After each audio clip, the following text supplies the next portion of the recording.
I am somewhat confused. Both of us bring happiness to humans now. Why must you still treat me as your enemy? Because the happiness you provide is a lie. All you do is make them forget their negative emotions exist, and now they're living under the illusion that they're gone for good.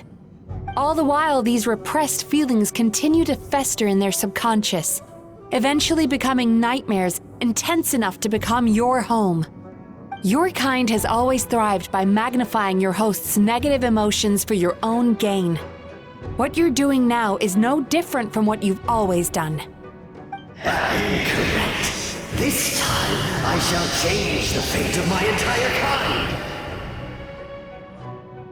When a human becomes dominated by their negative emotions, when they lose their ability to survive, that is how my kin died out. But I can give them a fantasy instead, turning them into the perfect hosts, capable of surviving no matter how dire the situation in their subconscious gets. This is the path to a revival. My kin shall rise again! You do realize what that means, don't you? You've gone from one extreme to the other. Oh, I'm perfectly aware. There is nothing you can say that I do not already know. For over all the years that your kind has been learning about the human mind, I have been hiding here, watching and learning from the fruits of your labor. But I'm afraid I could not care less for the moral burdens that you impose upon yourselves. The health of the human psyche is of precisely zero interest to me. Now here's a question well worth thinking about. If we allowed the humans themselves to decide, which of us would they really choose? You or me?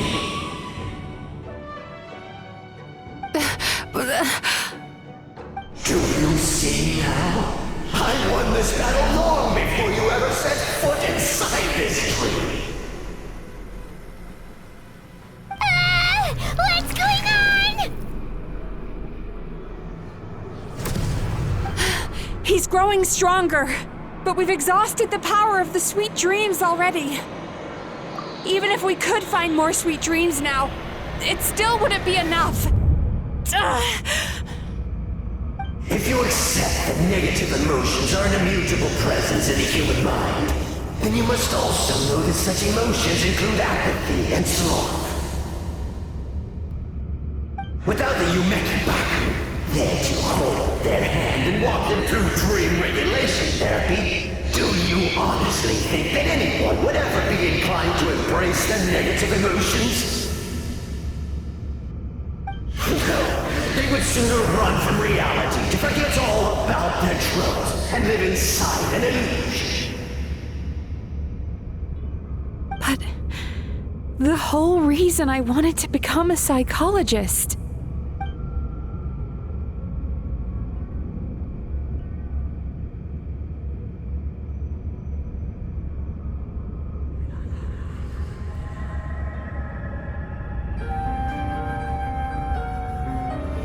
Traveler.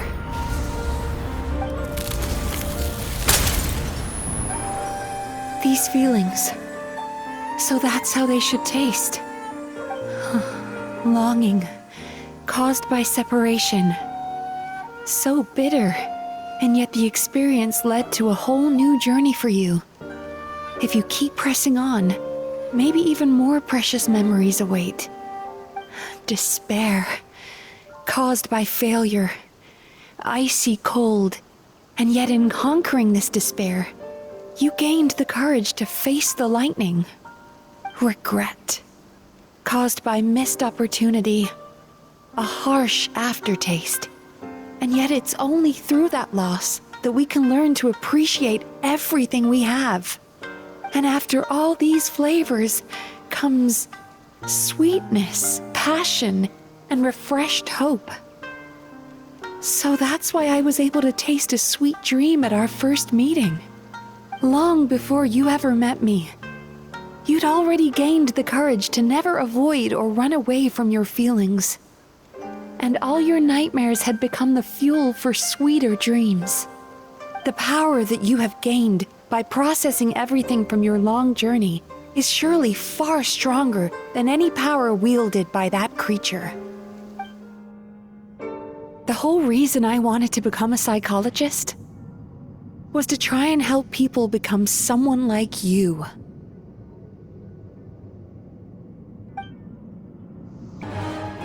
Impossible! With just one person's dream?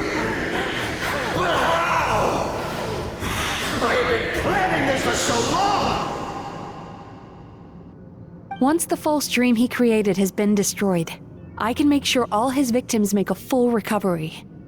I don't think I ever would have been able to do this without your help. Don't mention it. You shall join my ancestors in death! You and my failure of a host! What? He's still not dead? Wait, does anyone else hear water? Where is that coming from? Maybe he made his host build some kind of device in the underwater cave. Once he realized we were onto him, he decided to sacrifice his host. So you mean we're in danger in the real world too? We've got to wake up. But how? Like, pinch ourselves? This should be high enough. Traveler, Paimon, jump. Huh?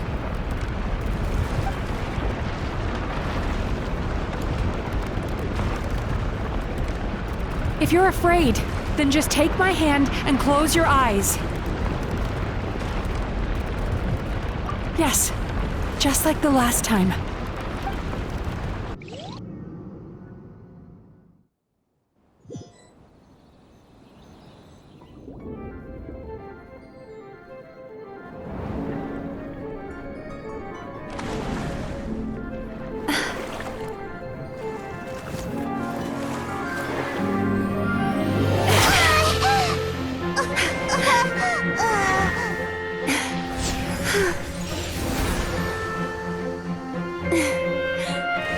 Hold on tight. The Yomeku Ibaku are getting to work.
It's finally over.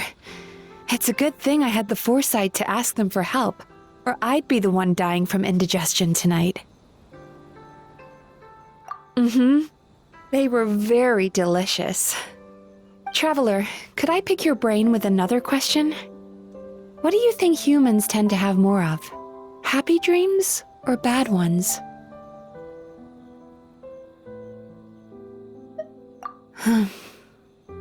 You've noticed it too, then. Most people struggle to deal with their negative emotions.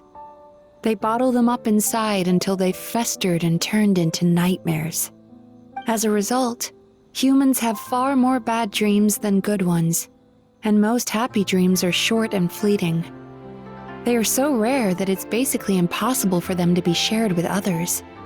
Heck, there are even people out there who only have the mind space to have happy dreams after they've given us their bad ones. Which is all to say that the dreams we get to taste are usually bad ones. No matter how hard we try, we can't seem to change this state of affairs.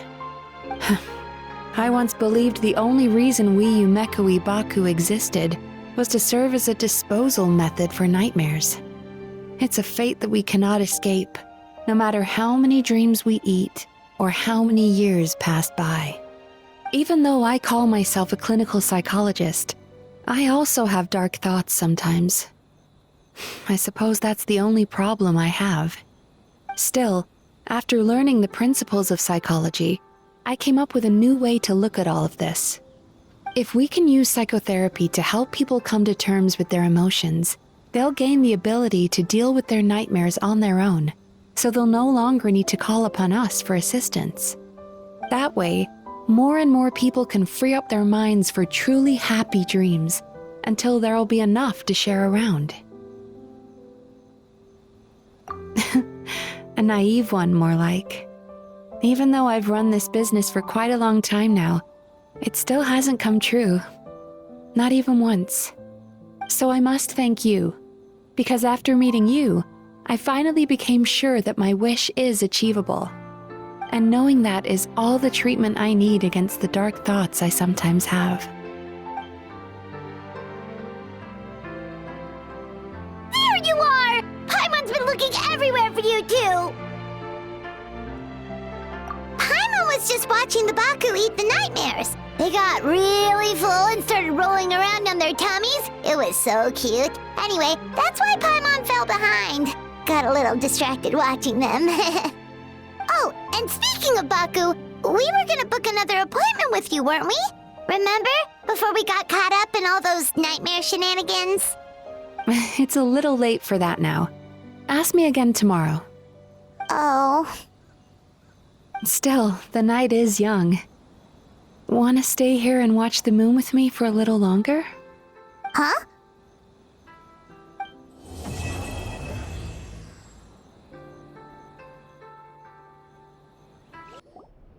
Excuse me! Hello! Please come register over here! What's going on? Why are there so many guests? Had I known, I'd have definitely turned some of them back. Whoa! It looks like business is booming with Amura Ichigensai out of the picture. And it's good to see that Murasaki and Shion are well on the road to recovery. Morning, you two. Want to make an appointment? Yes, please! For today, if possible. Then I better get you another VIP pass. You're our most important customers, after all. Awesome! In that case, very important Paimon would like to start with the fine dining this time. Oh my. Imagine if you'd taken my advice and sold your shares the other day. It could have cost you dearly now that business is booming again. I hope you're not too upset with me, old friend. Why would I be upset? It's not as if I ever took your suggestion seriously. Oh, I've missed that way with words. So affectionate. Would it kill you to not sneak up on people every darn time? Morning, little ones. Did you enjoy the scenery last night? Hardly. That tree was directly beneath the Grand Narukami Shrine. What was I supposed to do? Move the entire shrine to give you some privacy? Is there a reason you're here, Lady Guji? Mostly because I felt like a walk. But I do have a message from the Tenryo Commission to pass on as it happens. The gentleman who your fellow Yumekui Baku fished out of the water last night is no longer in a critical condition. Although his mind seems to have regressed to that of a young child. It could have been worse, I suppose. Lady Guji, I owe you my thanks. Without your help, things might have gone a lot less smoothly yesterday.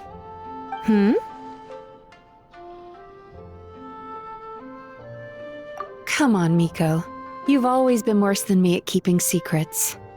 I admit that I feel inferior around you, and have an urge to prove myself. How could I not? But maybe these feelings are what have driven me to take this business as far as I have. My sense of inferiority keeps my ego in check, and my desire to prove myself gives me the strength to persevere. I'm able to accept these parts of me for what they are. There's no need for you to tiptoe around them. Oh, you could have told me sooner. The poor traveler here has been doing all my running around for me. True. But then again, without the traveler's help, you'd have been placed in a difficult position. Emira Ichigensai had amassed a huge following. For the Guji of the Grand Narukami Shrine to publicly go against him would have been a dangerous move. An angry mob of zealots could have done some serious damage to the shrine's reputation. Much safer for the Guji not to get personally involved. It was the right decision. While that's all true, my main concern was that I didn't want to upset an old friend. Otherwise, I could have taken a much more direct approach. Miko. I always seem to forget that you're more cunning and less adorable than you look. Seems like my worries about upsetting you were unfounded. It's not that I don't get upset. Everyone has their fair share of troubles, but every sorrow has its cure. Here's your new VIP pass. Please take good care of it.